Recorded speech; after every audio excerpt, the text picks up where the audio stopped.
Martynai, greičiau interviu. Greičiau.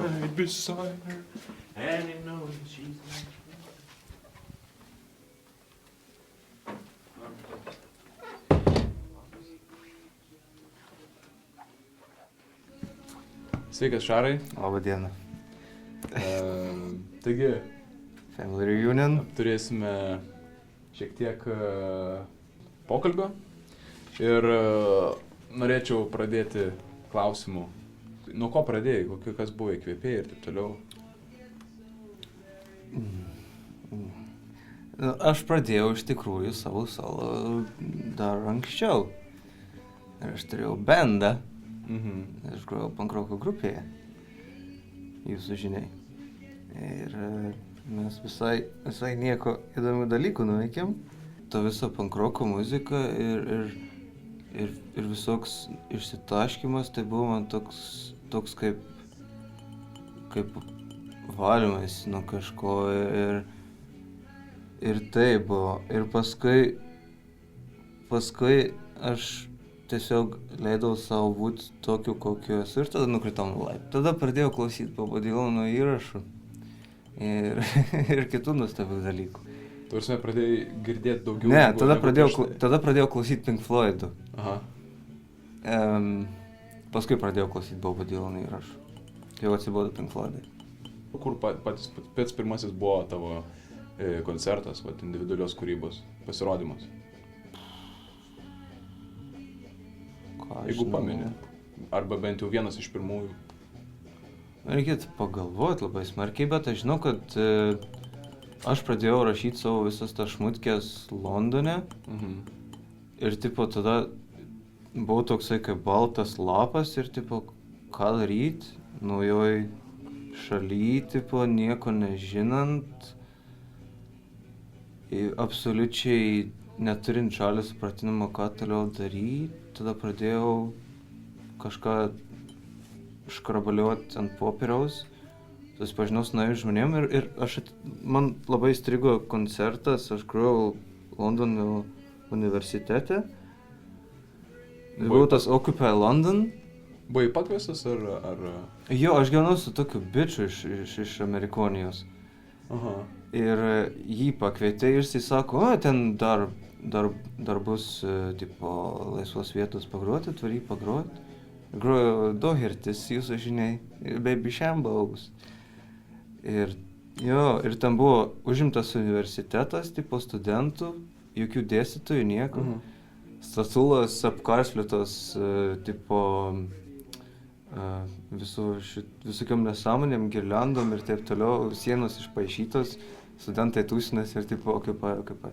Ir aš ten grojau, nežinau, kiek ten to džiaugsmo buvo, bet aš buvau visiškai sergantis, kiek atsimenu, smarkiai apsirūkęs.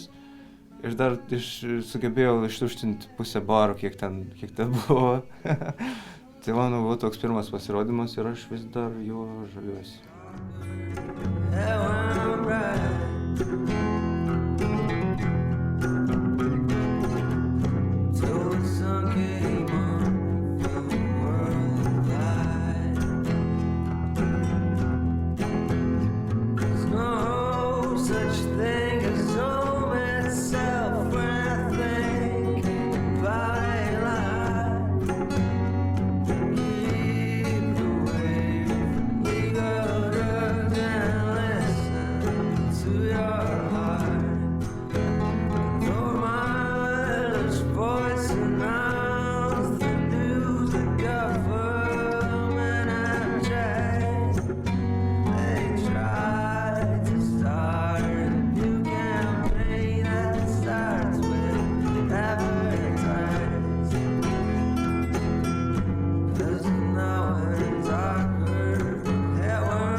Tai grįžęs į Lietuvą, kaip supratau, pratęsei savo pradėtą darbą Londone?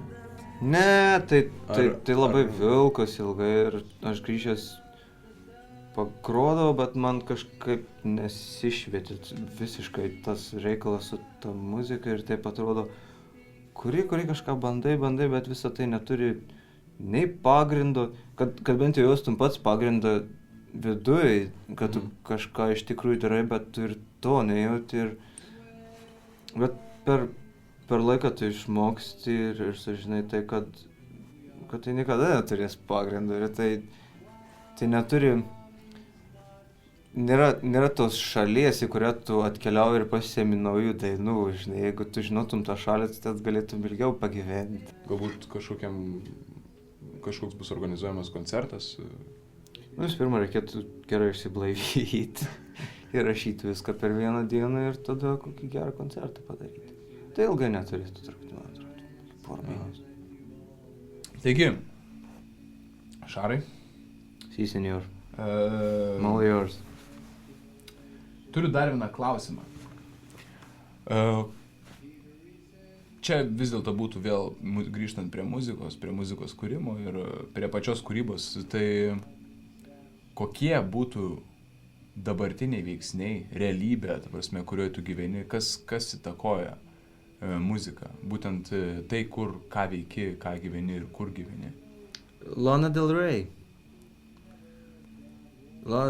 O plačiau?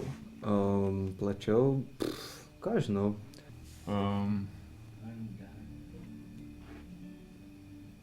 Kągi čia dar paklausus? Šitą iškirpsi tau, tuose tą, ką aš dabar mąstau. Ai, tą, kad tu mąstai, man reiks iškirpti. Aš mąstau, turėsi iškirpti. Tą iš galvos iškirpti, ką aš mąstau. Bet būtent šito jisai neiškirps. O pats kokios literatūros skaitai? Tursime, ką skaitai? Kerouaką. Kerouaką? Labai mėgstu Kerouaką. Galvoju įsigyti visas jo knygas. Esu perskaitęs, ten nežinau, 5, 6 ar kažkiek. Aš kaip tik dabar skaitau Harmas Falkanas. Tai yra gerai. Originalų kalba. Geras. Man jis labai patinka. Aš turėjau paskutinę knygą ir man taip skaudu skaityti tą knygą. Tai yra tas pats, kas kokio Jimo Morrisono American Prayer ar kokio Sido Barreto paskutinis albumas ar Nico Drake'o paskutinis albumas. Bet va, kaip galim sulyginti literatūrą su muzikos kūriniu. Nico Drake'o paskutinis albumas skamba lygiai taip pat kaip Jack Kerouac'o Big Sur. Nes tu skaitai ir ten yra antiek gražiai parašyta, bet tu skaitai ir tau vos ne vyra ašaros, žinai, ir tau antiek sunku skaityti tą knygą. That's something. Stipru. Yeah. Dar mėgstu Ivanauskaitę. Vat, jo, iš lietuvių. Mėgstu Kernagį ir Ivanauskaitę. Jie tokie bičiai. O kuo dabar pastaruoju metu gyveni? Aš buvau pas brolį nukeliavęs, jisai gyveno tokie salai, jau nebegyvena, dabar išskrito. Jo, aš nusprendžiau, kad negyvensiu ten to turisto gyvenimo, pabandysiu pabūti. Rambleris. Jo. Rambleris. Tokioj, nežinau, kiek ten kilometrų? 6 ar 16, dabar nežinau. Ugnikalnio apsupta salikė, kur aplinkui tu matai vien viešbučius ir turistus, o lįsdamas gilumon tu surandi vynuogių augintojus ir visiškai totaliai skirtingą gyvenimą gyvenančius žmonės. O kokia čia šaly? Ispanijai priklauso. Ispanija. O tai kokios salos čia būtų? Čia yra netoli Afrikos. It was called Puerto del Carmen. Very fine stuff. Tai ten teko ir pagroti, ir pagyventi. Jo, tai man nebeliko visiškai išlaidų niekam. Aš nusprendžiau, kad pasimsiu palapinę ir gitarą ir tiesiog kasdien pagrosiu kur nors gatvėje ir taip pabandysiu aplankyti visą vaizdą. Ir po visų tų kelionių aš grįžau ir pažiūrėjau tų žmonių veidus, kurie praleidžia visas savo atostogas viešbutyje bežiūrėdami futbolą. O baby. O kelioniuose, ką nors išėjo sukurti kažkokį gabalą? Darsme, gimė kas nors kelionių metu, grinai? Ne. Bet mano pasąmonėje užsisaugojo labai daug stiprių patyrimų, kurie karts nuo karto primena man. Ir Darsme vaizdiniai ir visokie ne emociniai tai, kad vaizdiniai, tiesiog patirtis, kuri šiam gyvenime yra daug brangesnė negu bele koks kitas dalykas, negu matytas filmas ar dar kas nors. Nes jie išsaugo tavo viduje ir tau padeda toliau būti čia. Lietuvoj žmonės pradės daugiau rodyti vienas kitam meilės ir pagimdys daugiau vaikų. Ir Lietuvoje bus ne 3 milijonai, o 30 milijonų. Ir iš tų 30 milijonų bus 10 kartų daugiau mėgstančių gyvą muziką. Kaip ten Pečiūra daina, Lietuvoje reikia daugiau skustų galvų. Nu, nežinau, reikia daugiau skustų galvų, užteks ir vienos gal. Vis dėlto Kentukio mėnuo vis dėlto dar vis šviečia. Norėčiau pamatyti Mississippi. Aš irgi Mississippi. Ir Kentukio mėnesiena. Taip. Mėlyna. Su traukiniu pravažiuojant. Ir ne šiaip su traukiniu, o krovininiu traukiniu. Ir iššokant jį kaip tikras gembleris.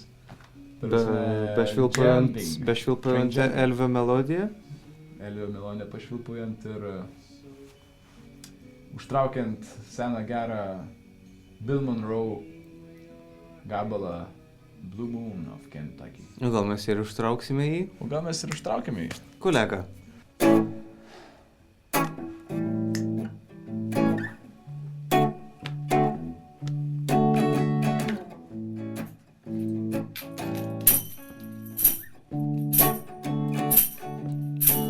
Blue moon of Kentucky, keep on shining. Shine on the one that's gonna let me blue. Oh, blue moon of Kentucky, keep on shining. Shine on the one that's gonna let me blue. It was on one moonlight night, stars were shining bright, whispered on high, her love said goodbye. Oh, blue moon of Kentucky, keep on shining. Shine on the one that's gonna let me blue.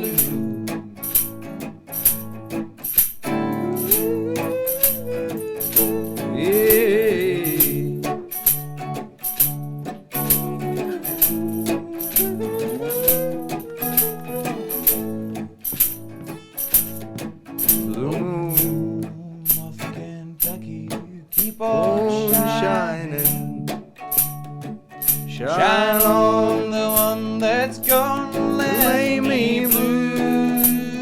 Blue moon of Kentucky, keep on shining. Shine on the world